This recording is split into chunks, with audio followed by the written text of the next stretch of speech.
We take a look back at the season, dissect what went right, dissect what went wrong, all with Nick Carboni joining us today on the Locked On Hornets podcast.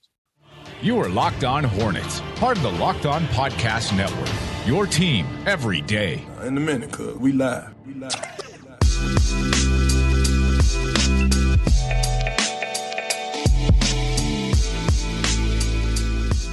It's Locked On Hornets. We're part of the Locked On Podcast Network. It's your team every day. Thanks for making us your first listen. We're free and available on all platforms. You can follow us on Twitter at Walker Mail, Doug on Twitter at Doug Branson LOH, and the show handle on Twitter at Locked On Hornets. If you are not joining us on YouTube, then you are missing a fantastic picture of our guest, Nick Carboni, today. You can follow him on Twitter, by the way, at Nick Carboni WCNC. There is a picture of Nick on YouTube right now, giving a seductive look towards the left of the camera, holding the phone to his face on the call, looks like an agent, and it's glorious, very early in his career. Nick, can you explain what that picture is from?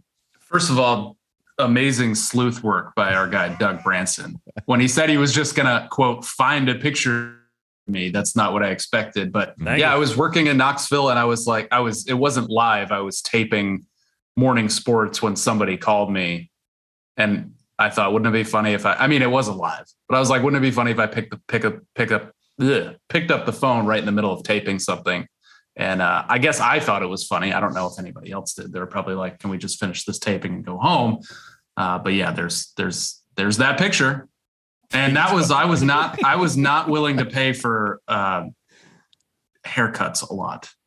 Then there's a lot of hair. It's too much up there. Did you demand that in your contract with CNC? Like, you got to get me. They haven't paid for a haircut yet. I'm getting one today, but maybe I can. Maybe I'll start invoicing them. Yeah, that's a good idea. I don't mind that. I'm just glad I had an iPhone because I went flip phone for a long time, guys. What flip phone? Early in my career? Oh man, just a small Verizon one, like a Breaking Bad burner phone, basically. For your side hustle. That was actually a drug call that you had. A bony burner. Yeah, there you go. Right. Yeah, the bony burner phone. All right, well, that's Nick Carboni doing some side hustle stuff, including with us here on the Locked On Hornets podcast. Today we're going to dissect what went right and what went wrong. Now, we try to do the whole good news bad news thing. Like, do we want to go with the bad news first on what happened? Or I think so, because it's the most obvious. And it's like after James Borrego's during James Borrego's postseason news conference, that was like the first 10 questions was about the defense. And guys, that's what went wrong was the defense. They were the worst defense or close to it in the league for a healthy part of the season. Yes, they climbed up the ladder in defensive rating a little bit to 22, but there wasn't enough consistency, certainly, and it certainly didn't show up when they needed it the most at Atlanta for that playing game. So defense went wrong. It went way wrong, and they're going to have to do a lot to fix that for next season. Yeah, there's no doubt about it. By the way, Nick and Doug, if we're going to put a picture up of Nick like that, then we'll just allow him to change the crawl at the bottom and just have to figure, like, we're just going to have to adapt on the fly with what Nick wants to talk about. That's pretty clearly number one, right? I mean, the defense, as far as the overall thing that held back the Charlotte Hornets from reaching any kind of peak success, it had to be the defense. And some of this is because of Mitch Kupchak not addressing personnel the right way. There's no doubt. Some of this can fall on James Borrego for not getting his guys up to play and maybe not having a buy-in on the defensive end, which a lot of that makes up how you are successful as an NBA coach. But some of it is on the players too, just not buying in. At some point, these guys, not even just not buying in, but not giving the effort, like paying attention to detail, not rotating the right way. Miles Bridges and Terry Rozier can't continue to come out after every single game and say, we need to bring it 48 minutes every single quarter and then not do it. And then come out the very next game and say, look, we keep mentioning it. I don't know why we're not doing it, but it's just not happening. I mean, that was the maddening part. It's the fact that you could go on these stretches of good defense, and then it seemed like they just wouldn't do the small things in a half quarter, get back in transition, and that would have all of that improvement unravel. Yeah, and it's because, I mean, as a team, they really felt firm in their identity offensively. They had over the course of a few seasons developed into a a real kind of Houston Rockets-ian offense of we're going to shoot a lot of threes, we're going to get to the rim pretty consistently, we're going to cut out the long twos, we're going to try to get to the line. And now that the evolution of this season was we're actually going to be a functioning high-pace team and consistently. And so they accomplished all that, and they really established an identity and an offense that was really hard to guard. They just never really bought into, okay, what are we going to be defensively? And some of that was structural, but we saw this team with the ability to guard for stretches this season. So it wasn't impossible. It was just going to be very difficult. It was going to be a huge challenge, and they didn't step up to the challenge throughout most of the season. Continuing the what went wrong discussion, I think Gordon Hayward is one of those things. In the first half, Gordon Hayward really was a big part. We talked about how impactful he was when he was on the court, and even just the Hornets trying to navigate through, some of the minutes where he just wasn't going to help you in the half court. Like he could do a couple of the different things that you needed him to do, and then only plays 45 games. It turns into a disaster once again, the second year in a row where it's turned into a disaster. Nick, it feels like they're going to have to explore all of their options to try to get rid of Gordon Hayward via trade to free up some cap space, because you have to imagine Miles Bridges is going to come back in restricted free agency. Yeah, it's tough because it's kind of like what the Panthers are dealing with Christian McCaffrey. It's like, well, when he's healthy, he really helps us. And Gordon Hayward, I think, does that too. But the problem is you just clearly cannot count on him to be healthy, because not only does he go down with a nasty looking sprained ankle, well, then he comes back from it and it kind of causes something else. So, you cannot go into any season counting on that happening. If they somehow find a way to move him and, somebody else is eating some of that contract, whatever. And if he stays healthy for a full season with somebody else, you know what? Cool. He's not going to be an all-star. It's not like you're going to be missing out on that type of player. So I think there has to be a lot of conversation over there about how to try and move him, what kind of the compromise is going to be contractually. It sounds like, I mean, we know that Indiana was interested for a long time in acquiring Gordon Hayward. Does that happen? I know there's the thing out there with Lakers and Westbrook, but it's really too bad. But I do think that you saw the core of this team kind of move on from him in the last stretch, those 22 games that he missed, and then however many after the one game he played. They seem like they're ready to not that they couldn't have used him, but they seem like they're kind of past that at this point. So I think organizationally, you have to try to get past having him as well. Yeah, they were doing a lot of verbal foxtrotting at the end to say, like, we love Gordon. He was, made a big impact, but he's not here. And, they had to figure out what that meant for the team as a whole. And it meant that they had a miserable February, not February, get that R out of here. It's February. Everybody knows it. That has become your latest thing. Yes, that is the latest. Get out of here. Like, come on. Venture. So they had a miserable February. A couple of other things that went wrong this season. I'm just going to run down the list before we get to what went right. So Miles Bridges' 3-point percentage dipped pretty significantly down to 33% this season. Kelly Oubre's second half of the season, talk about miserable, just could not find a groove and stay in it. I mean, we were talking about Kelly Oubre, in the running for Sixth Man of the Year, but that went away by the second half of the year. James Bouknight, the rookie, we didn't see much of him, and that seemed to frustrate James Bouknight, and to the point where he almost fought James Borrego. At least bucked up. At least was ready to go. Like, it's not like he was going to fight, but he was ready if one was called upon. Finally, trade deadline. I mean, they did make some moves that certainly made an impact. The Montrezl Harrell move made an impact. Getting IT on the 10-day certainly made an impact, but it didn't make the impact that they absolutely needed to get into the playoffs. Those are the things that I saw that went wrong. Yeah, and real quickly before we move on, is that the kind of order you guys see it though? Is it defense number one? Is it Gordon Hayward problems number two, and then everything else kind of? What about James Borrego stuff? And is Mitch Kupchak? He does his damage kind of before, right? Like he either helps or hurts the team before the season starts, and then we can talk about the trade deadline, which is where you might want to go with Kupchak. But what about Borrego and his role in doing some of these things? Is it just the sense of urgency or lack thereof? I think that not having the team ready to be that intense in certain moments is got to be pointed to coaching. Totally. Second straight year getting blown out in the play-in. It's not the coach's job to play defense all the time throughout the season. He's got to get those guys, like he said after the season, curious about playing defense, whatever that is. They needed to be curious about it before, and that's his job. Yeah, and it's important to note, Nick, that you didn't hear the players this season complaining about the game plan. No one's really questioned James Borrego's ability to say, "Here, I've studied the team that we're playing. Here's what we need to do to win. Go and execute it." The players never came out and said, "Yeah, we weren't in the right positions" or anything. It was all about that sense of urgency. But that also goes to James Borrego. He's got to get those players ready to play. I'm going to go back and say number one for me is Mitch Kupchak not getting the team that piece. Is it just center, basically? Yeah, it was a center. Okay. It was a defensive rim protecting center. We all saw that was the need, and he didn't go out and get it. Yeah, and that was a problem. And this is, Mason, when we thought Mason Plumlee was coming in, we were good, and then it increasingly actually. I don't know. Hold on. Again, you're doing a lot of work with the old word there.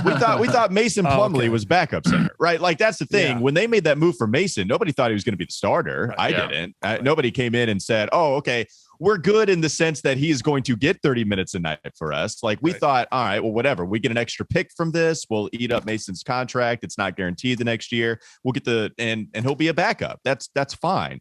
And then he became the starter, and then nobody was good with it. And hell, we've talked about Mason enough. All right, let's get to what went right. Maybe finish up some of the other thoughts about the Charlotte Hornets season on the other side. Have a couple on the Locked On Hornets podcast, and I am 0 for 3. It's unreal. I'm going to try to figure it out, how to make sure we have that transition correct to that graphic. All right, that felt better. I just went with it. I stopped waiting on you to say something. I just went with it, and I felt like I didn't give you the space. That's on me. Look, I'm responsible. That's on me. All right, NBA fans, are you looking for a daily fantasy option for the NBA? Then you need to try the award-winning app PrizePicks. PrizePicks is daily fantasy made easy. I love it. I know you will too, because it's easy to use. You only pick 2 to 5 players and over/under on their projections, and you can win up to 10 times on any entry, and it's just you versus the projected numbers. Entries can be made in 60 seconds or less. It's that easy, and it's safe.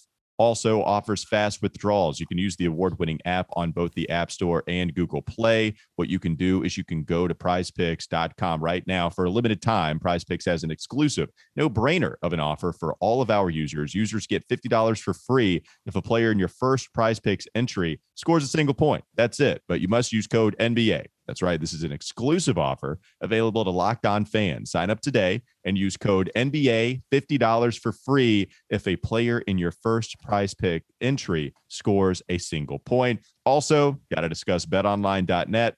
It's your number one source for all your betting stats and sports info. Find all the latest sports developments, league reviews, and news, including this year's basketball playoffs and the start of the Major League Baseball season. It's your continued source for all your sport wagering information, from live betting, playoffs, esports, plenty more. Head to the website today. Use your mobile device to learn more about the trends and the action. Bet online, where the game starts. Let's talk about the positive stuff on the other side of the break. It's the Locked On Hornets podcast on the Locked On Podcast Network.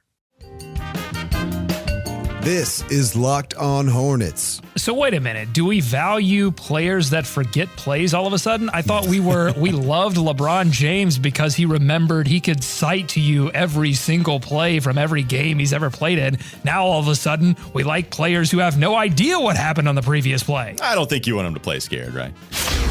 It's time for more of the Locked On Hornets podcast.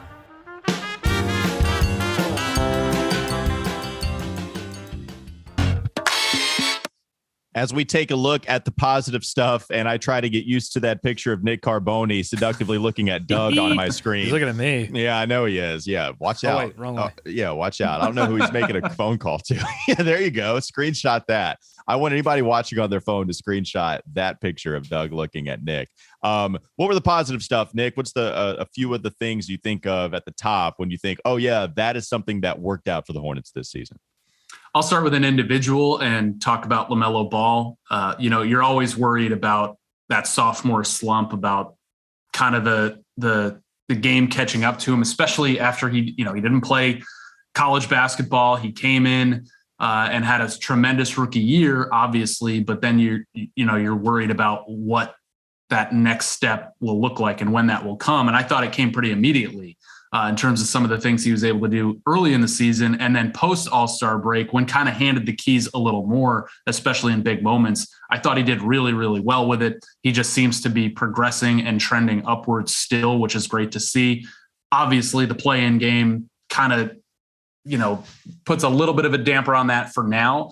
He did not play well in that moment, but neither did the entire team. So I think LaMelo Ball for me is number one, because as he goes, that's how your franchise goes in this quote unquote window of opportunity to make the playoffs and make noise in the playoffs. I think he's still on the right track and still going up. Yeah, I mean, number one for me is LaMelo Ball. Absolutely. I mean, he turned into an all-star player and is on his way to becoming a superstar player. His usage went up this season, and it really hasn't peaked. Like, there's more minutes that he can get and more usage that he can get as he progresses with this team. And I know a lot of people were unhappy with some of his minutes this season, but I think they're due to go up next season. Points per shot attempt went way up. Assist percentage went way up. All of those metrics that you use to judge an offensive player, he just skyrocketed in his second year.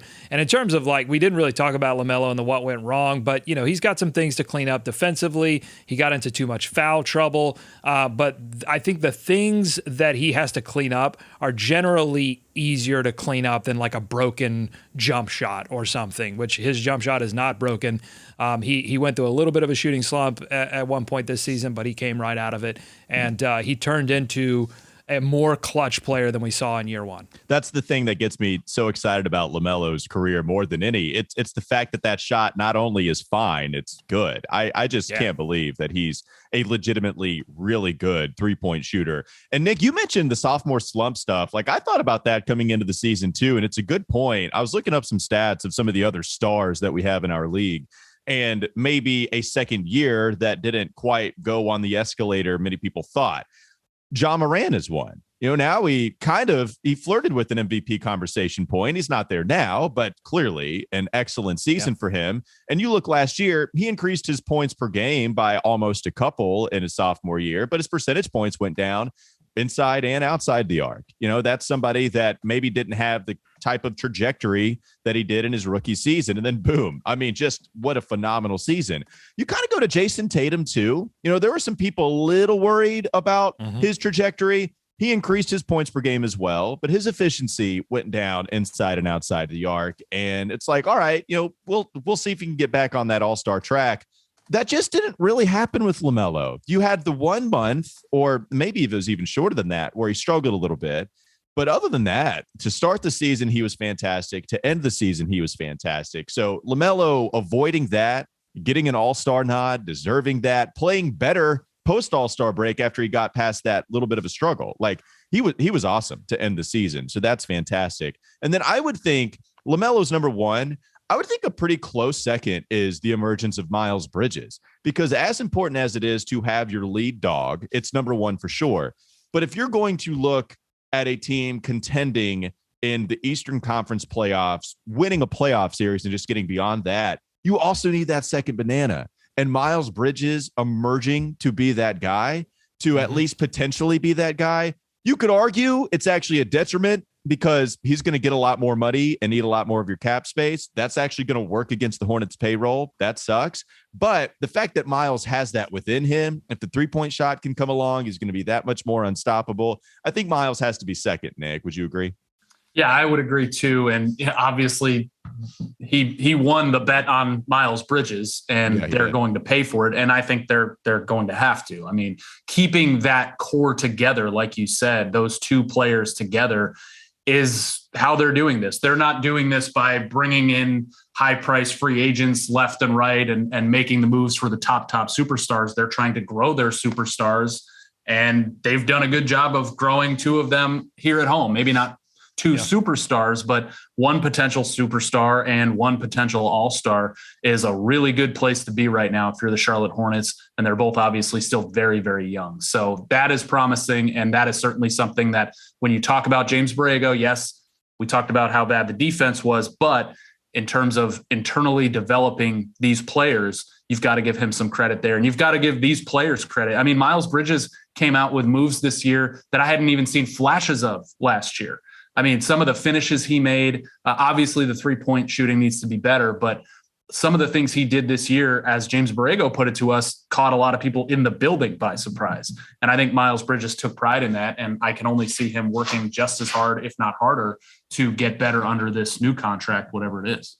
Yeah, Nick, you also have to credit Terry Rozier, who is on my list of things that went right this season. He brought everyone together in the offseason and really, I think, helped foster that core and that internal development. I don't know if Terry Rozier is long for this organization because I think he's played well enough that he could be someone that if you needed a little bit more financial flexibility, that is movable because his clutch offense is just off the charts. He's a certified gamer. He got the certificate this year. I sent it through the mail, first class, post office.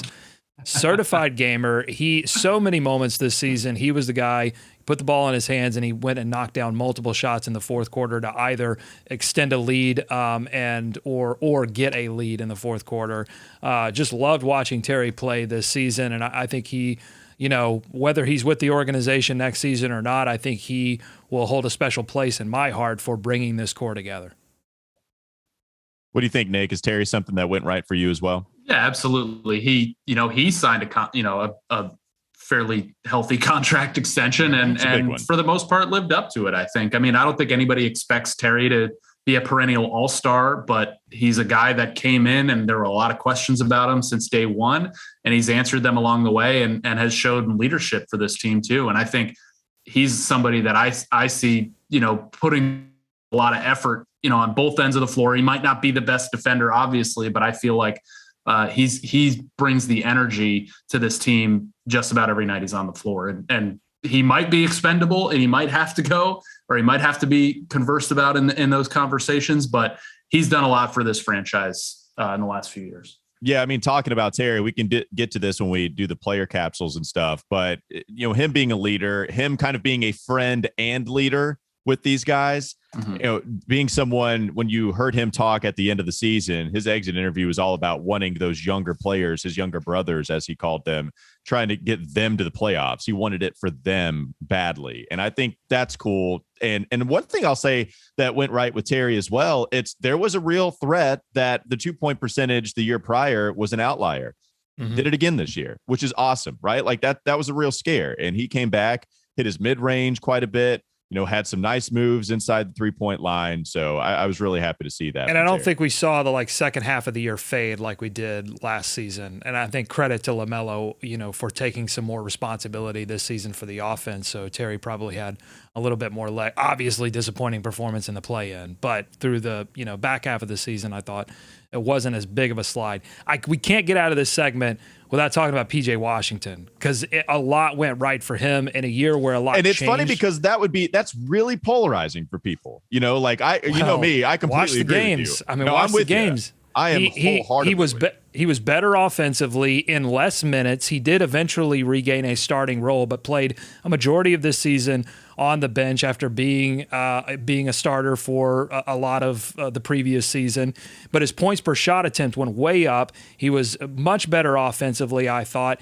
But then really it's all about defense. In a year where a lot of people did not buy into defense, did not engage on that end of the floor, PJ Washington consistently playing out of position, playing the small ball 5 where he had to work a lot harder to guard guys like Giannis and Embiid. And he stepped up to the challenge and typically knocked it out of the park. I mean, I would honestly, it would be tough for, I got to go Miles Bridges 2, but I would say PJ strong 3 for me, maybe even right there 2A, 2B. Yeah, I got to go with a pretty secure 3, even for my love of PJ. That's going to be a hard player to see leave this organization if it happens, and it's very real. I'm going to hate it. Because are you going to hate it, Nick? How much are you going to hate it? I mean, if you value what you're talking about, you definitely hate it because he was their closeout defender, really the only one they had this year. I mean, his work started on night one against Domantas Sabonis, guarding him and forcing him into a tough shot to seal that victory. And he did it several more times throughout the season. I remember him on Jokic at the end of that game. Yeah. In that game, he had the offense too. He guarded Jimmy Butler. He had a huge defensive Kyle Lowry, game they lost. Kyrie Irving. Like he's guarding point guards. Yeah. I think I'm talking you into it. I'm talking you into 2B. You're right. It's 2.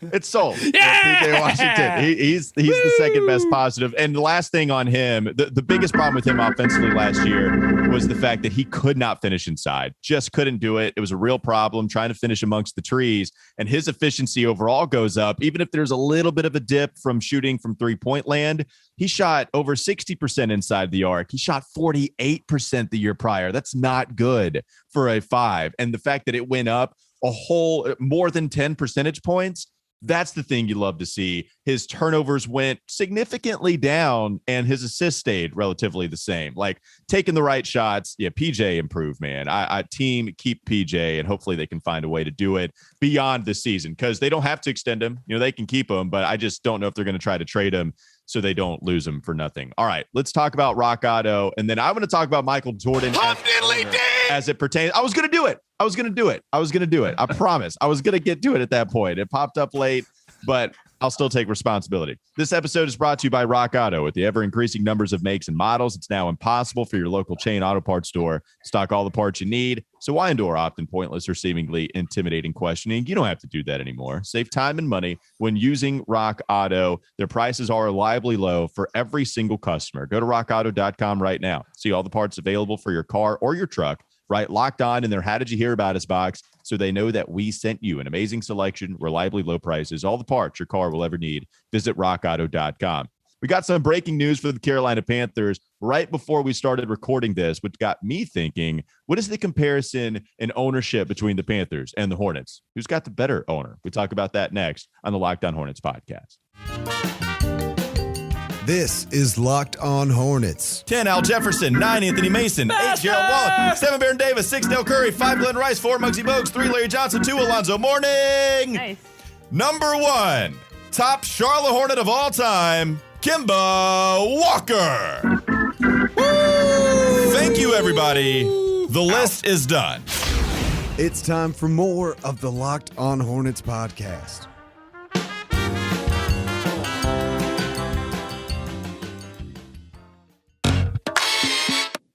It's funny if oh no, before I even see your face.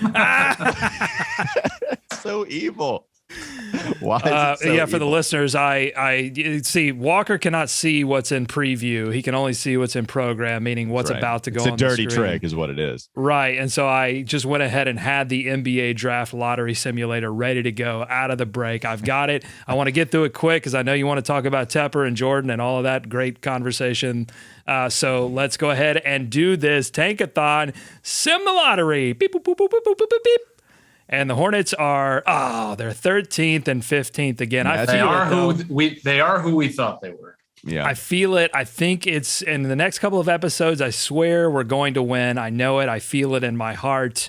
And so we can go to the mock draft just really quickly. 13, they still have Mark Williams. We're going to have the same players. Out of Duke. A Duke center. A Duke center. That I mean, look, 4.3 blocks per game. That's pretty insane. Mark is and good. I'm getting talked into the commenters. The YouTube commenters are talking me into the player that they have ranked 16th here, Jeremy Sochan. Again, don't know if I'm saying his name right or wrong. I'm doing the research. I'm getting to it. But he's out of Baylor. Long athletic defense. I feel good. He was fun to watch in that UNC game. He was kind of like a villain in a good way, like a basketball villain. So he had some edge and some attitude. So good. That's what we need. I think that this would be Hornets good team for this needs. team. Yeah. Yeah, and I just think, Doug, as you talk about needing to do more research, all you need to do is just more research on the 13th and 15th pick here every single time. Like, as long as you have Williams and Agbaji down, then you're going to be good. That's the only thing you need to know. So we can continue to talk about the draft. All right, let's talk about the news that, please do. Let's talk about the news that just came out from the Carolina Panthers. The Panthers, they've told Rock Hill that they are ending their agreement to build their practice headquarters there. For those that don't know, David Tepper, York County, the city of Rock Hill, they came to an agreement that they were going to have their practice facilities there, which in turn, the city was also going to build a village, and it was supposed to be this boom for the economy. And in the agreement, Rock Hill was going to try to pay for a portion of it, and they didn't hold their end of the bargain. They tried to come up with a new funding approach, and then David Tepper just refused to speak to the city, like wouldn't put out a public statement for a long time, would not contact county or city officials. Just, you did not hear a peep, much like you don't hear from him on the Deshaun Watson front, or the fact that the Carolina Panthers are a dumpster fire in some respects. You can't hear from him in any regard. Well, finally, the Panthers, they released a statement, and in the end, they just said they're ending their agreement, and maybe there is a potential a shot of this happening again. Nick, I know you read it as well. Is that right? Like, they're formally terminating the agreement. So right. I don't know where that goes from there. I mean, maybe there's some sort of emergency funding that the state can provide to Rock Hill and York County at this point, because this just seems dead in the water. And if you've driven by that place or seen the images, it's not just a few nails in the ground. I mean, this thing is like, that was a terrible construction reference, by the way. I don't know why you would put nails in the ground. Do you put nails in the ground? Like, what are you? Well, look, strong winds that might blow over the practice facility. You need to nail it to the ground. And pitching a tent? David Tepper, those are stakes. David Tepper has not said anything. Stakes are just big nails. Don't come on here with your, big news suit. Go ahead, Nick. Go ahead. Please finish your thought. I apologize. Well, David Tepper is now going scorched earth. In the statement, he said, or Tepper Sports and Entertainment technically says, let's see, it's unfortunate that some recently decided to conduct a misguided, destructive public relations campaign to obscure their failures, talking about the city and the company that they're working with.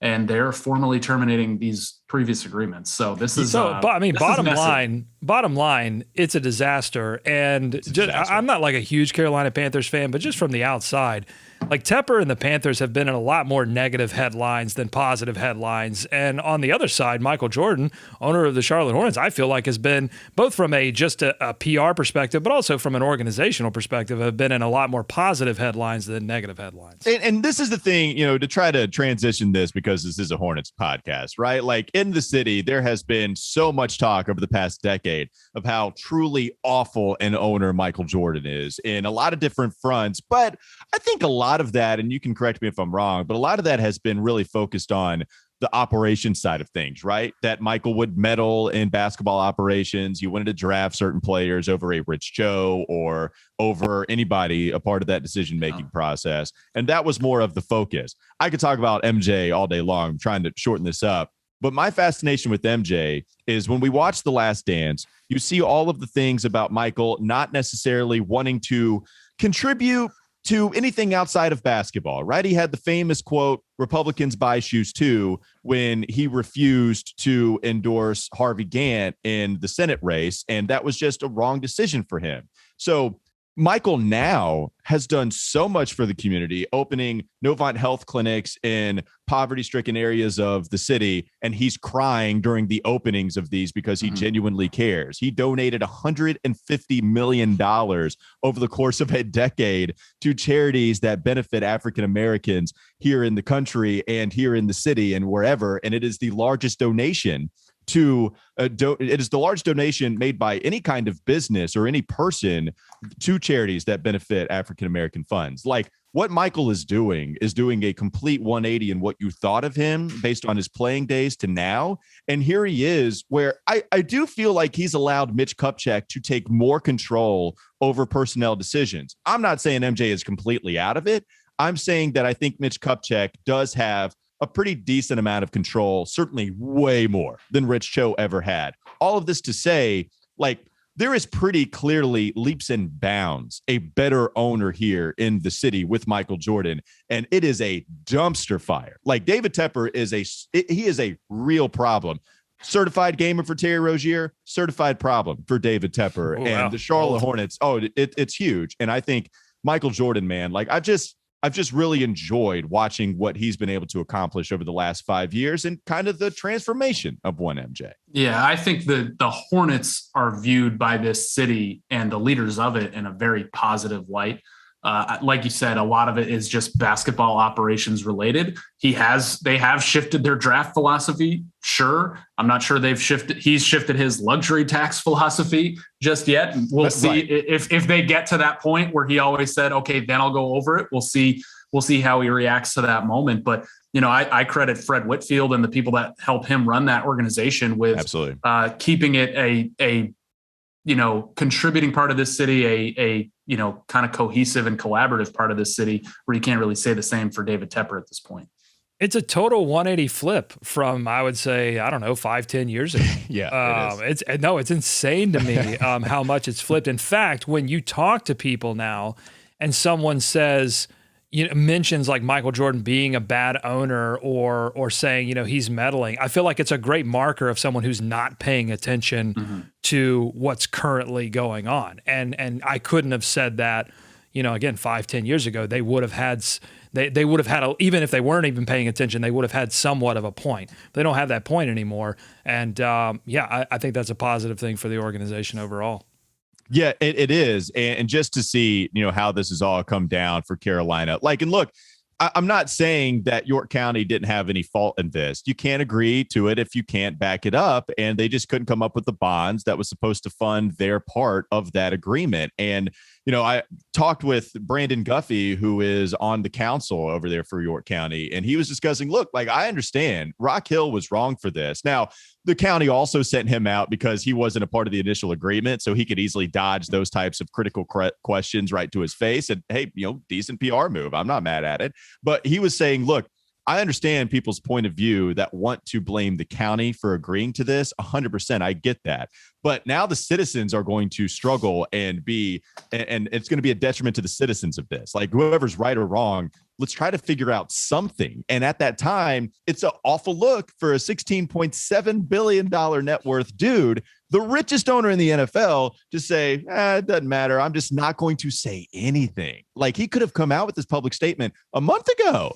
He could have just ended it there, but it takes him this long to put out whatever that was to try to blame the city. And, it's just so different. Well, just like Nick said earlier, if you're going to put some nails in the ground, you got to go out and buy some socket wrenches, tools. Yeah. You got to put some screws in there too, Come on. Why not? All right. That's maybe they were doing it wrong. Maybe that's why this whole thing fell apart. I think that's probably it. Or David Tepper, look, at that point, I don't blame him. What? You're trying to nail this concrete structure down with nails? Doesn't make any sense. I don't even blame him. That's Nick Carboni.